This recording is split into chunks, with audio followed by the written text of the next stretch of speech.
Premier grand rendez-vous pour les fans du Paris Saint-Germain à Singapour. Plusieurs interactions avaient déjà eu lieu à l'occasion d'entraînements et de séances de dédicaces, mais samedi soir, c'est bien toute la famille rouge et bleue qui était réunie au National Stadium. De nombreuses animations étaient proposées dans la fan zone à proximité du stade, pour la plus grande joie des supporters parisiens venus de toute l'Asie du Sud-Est. Je viens de Malaisie, je viens de Singapour, je viens d'Indonésie, j'ai voyagé avec ma sœur, je suis fan du PSG, spécialement de Draxler.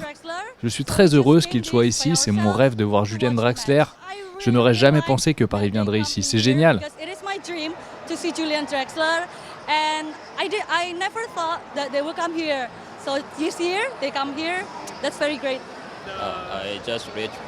J'ai voyagé vendredi pour assister à l'International Champions Cup, pour voir ce grand match entre Arsenal et Paris.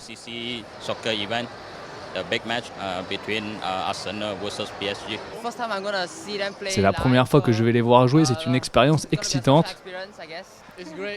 C'est super tous ces gens qui viennent de différents pays pour assister au match. J'ai croisé beaucoup de supporters du Paris Saint-Germain autour du stade.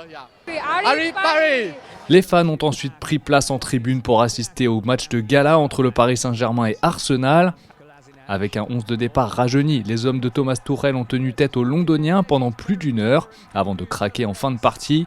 5-1, score final, une défaite difficile même si l'objectif restait avant tout de poursuivre la préparation du trophée des champions.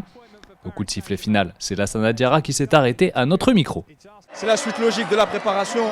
Là, aujourd'hui, on est tombé face à une bonne équipe Arsenal. Vous avez bien vu, je pense qu'ils ne sont pas loin de leur équipe type.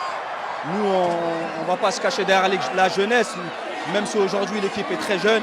Je pense qu'on s'est battu avec nos armes, on continue la préparation et puis c'est bien, il faut quand même tirer un chapeau pour nos jeunes et on continue à se préparer pour la suite. Et pour poursuivre cette préparation, les Rouges et Bleus ont pu compter sur un renfort de poids avec le retour d'Angel Di Maria, arrivé dans la matinée à Singapour. Le groupe parisien s'est ainsi entraîné sur le terrain de Geylang Field en fin d'après-midi, une séance que vous avez pu suivre en direct sur PSG TV.